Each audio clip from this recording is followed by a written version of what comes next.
ഒന്ന്, ഞാൻ ശ്രീ നിയാസ് കാര്യങ്ങൾ പറയട്ടെ എന്ന് തന്നെയാണ് കരുതിയത്. ഞാനായിട്ട് അത്തരം കാര്യങ്ങൾ തുടങ്ങിയിടേണ്ടതില്ല എന്നെനിക്ക് തോന്നി. എന്തെല്ലാമാണ് പറയുക എന്ന് കേൾക്കാമല്ലോ എന്ന് തന്നെയാണ് കരുതിയതുകൊണ്ടാണ് ഞാൻ ആദ്യം വിശദമായ കാര്യങ്ങളിലേക്കൊന്നും പോകാതെ ഞങ്ങളുടെ പ്രതീക്ഷയെക്കുറിച്ചും ഞങ്ങളുടെ ആത്മവിശ്വാസത്തെക്കുറിച്ചും പറഞ്ഞത്.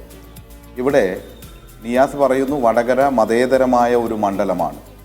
ഒരു സംശയവും ആ കാര്യത്തിലില്ല. അത് നിയാസ് വക്കീലിനും നന്നായിട്ടറിയാം, ഞങ്ങൾക്ക് എല്ലാവർക്കും അറിയാം. അവിടേക്ക് ഷാഫി പറമ്പിൽ എന്ന സ്ഥാനാർത്ഥി കടന്നു വരുന്നതുവരെ നേരത്തെ താങ്കൾ പറഞ്ഞ ശ്രീ മുരളീധരൻ മത്സരിക്കുമ്പോഴോ അല്ലെങ്കിൽ ശ്രീ മുല്ലപ്പള്ളി രാമചന്ദ്രൻ മത്സരിക്കുമ്പോഴോ ഇടതുപക്ഷ ജനാധിപത്യ മുന്നണിയുടെ സ്ഥാനാർത്ഥിയായി താങ്കൾ വിശദീകരിച്ച മറ്റാരെങ്കിലും മത്സരിക്കുന്ന സമയത്തോ അവിടെ വർഗീയപരമായ ഒരു പരാമർശം പോലും എവിടെയും ഉള്ളതായി നമ്മൾ കേട്ടിട്ടില്ല. അതിൽ മാറ്റമുണ്ടായത് എപ്പോഴാണ്? മാറ്റമുണ്ടായത് നിങ്ങൾ ഈ തെരഞ്ഞെടുപ്പ് ഘട്ടത്തിലേക്ക് ശ്രീ കെ മുരളീധരൻ മാറേണ്ട ഒരു സാഹചര്യത്തിലേക്ക് വന്നു.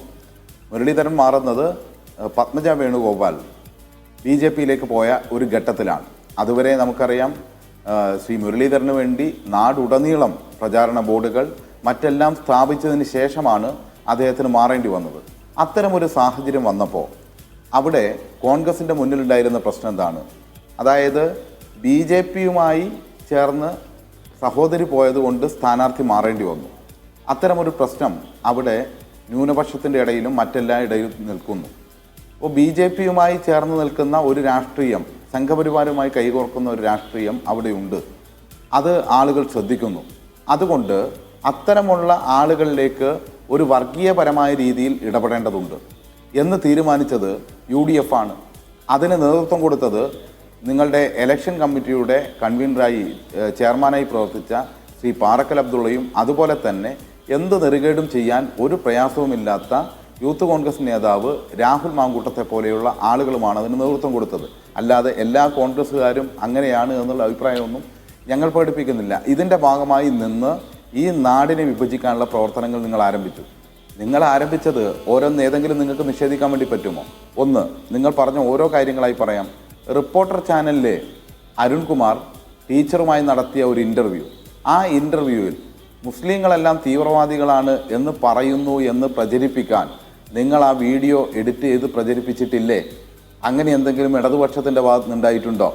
അതുപോലെ തന്നെ ഒരു സെമിനാറിൽ ടീച്ചർ നടത്തിയ പ്രസംഗം, ആ പ്രസംഗത്തെ എഡിറ്റ് ചെയ്ത് അത് മുസ്ലിം വിരുദ്ധമാണ് എന്ന് നിങ്ങൾ ആ മണ്ഡലത്തിൽ പ്രചരിപ്പിച്ചിട്ടില്ലേ? അതിൻ്റെ ഭാഗമായി പല ആളുകളും തെറ്റിദ്ധരിപ്പിക്കപ്പെട്ടിട്ടില്ലേ? ഉയർന്ന മതനേതൃത്വത്തിൽ ഉൾപ്പെടെയുള്ള ആളുകൾ തെറ്റിദ്ധരിക്കപ്പെടുകയും വളരെ ആവേശകരമായ പോരാട്ടം രാഷ്ട്രീയം പറഞ്ഞുകൊണ്ട് നടത്തുമ്പോൾ വടകരയിൽ മാത്രം എന്താണ് സമുദായം പറഞ്ഞ് വോട്ട് തേടേണ്ട, ഇല്ലെങ്കിൽ സമുദായം പറഞ്ഞു തന്നെ വോട്ട് പിടിക്കേണ്ട സാഹചര്യത്തിലേക്ക് രണ്ട് മുന്നണികളും കടക്കുന്നത് എന്ന് ചോദിക്കേണ്ടതുണ്ട്. പക്ഷേ ഇത്ര അവകാശവാദം ഉന്നയിക്കുന്ന പാർട്ടി എന്തുകൊണ്ട് അത് ഒരു കീ ആക്കി, ഇല്ലെങ്കിൽ അവർക്കെതിരെ പ്രയോഗിക്കാവുന്ന ഒരു ആയുധമാക്കി ഏറ്റവും മുന്നിൽ അതിനെ വെച്ചു എന്നുള്ളതാണ്.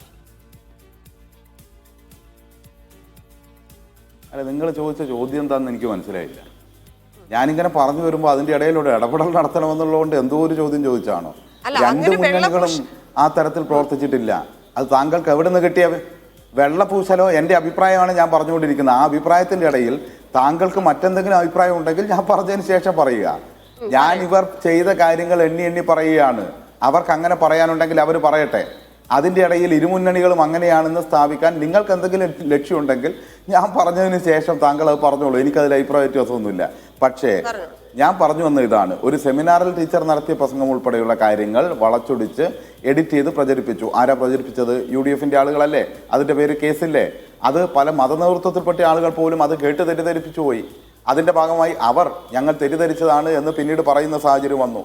മാതൃഭൂമി ഓൺലൈനിൻ്റെ കാർഡ് ഉപയോഗിച്ച് ഇവർ തെറ്റായ പ്രചരണം നടത്തിയിട്ടില്ലേ? അതിൻ്റെ പേരിൽ കേസില്ലേ? കാന്തപുരം AP ഉസ്താദിൻ്റെ ലെറ്റർ പേഡ് ഉപയോഗിച്ച് ആ ലെറ്റർ പേഡിൽ ടീച്ചർക്കെതിരായി വ്യാജ പ്രചരണം നടത്തിയിട്ടില്ലേ? ആ പ്രചരണത്തിൻ്റെ ഭാഗമായി മർക്കസ് തന്നെ ഇവർക്കെതിരായി കേസ് കൊടുത്തിട്ടില്ലേ? അവർ തന്നെ തിരിച്ച് ഇത്തരം നിലപാടിനെതിരായി ശക്തമായ നിലപാട് സ്വീകരിച്ചിട്ടില്ലേ? ഇതിൻ്റെ പേരിലൊക്കെ UDF-ന്റെ നിരവധിയായിട്ടുള്ള കോൺഗ്രസിൻ്റെയും ലീഗിൻ്റെയും ഒക്കെ പ്രവർത്തകർക്ക് നിരവധിയായ ആളുകളുടെ പേര് കേസില്ലേ? നിയാസ് വക്കീലിൻ്റെ കൂടെ തന്നെ ഇരിക്കുന്ന DCC സെക്രട്ടറിയുടെ പേര് കേസില്ലേ? ഇത്തരത്തിൽ എന്തെങ്കിലും സംഭവം ഞങ്ങളുടെ ഭാഗത്തുനിന്ന് തെരഞ്ഞെടുപ്പിൻ്റെ ഘട്ടത്തിൽ ഉണ്ടായിട്ടുണ്ടോ? ഞങ്ങൾ അങ്ങനെ ഒരു പ്രചരണവും നടത്തിയിട്ടില്ല. അതൊരു പ്രചരണം ഞങ്ങളുടെ രീതിയുമല്ലായിരുന്നു. ഞങ്ങൾ കൃത്യമായി രാഷ്ട്രീയം പറഞ്ഞ് വടകരയുടെ മതനിരപേക്ഷ മണ്ണാണ് ഇടതുപക്ഷത്തെ ജയിപ്പിക്കുന്നത്.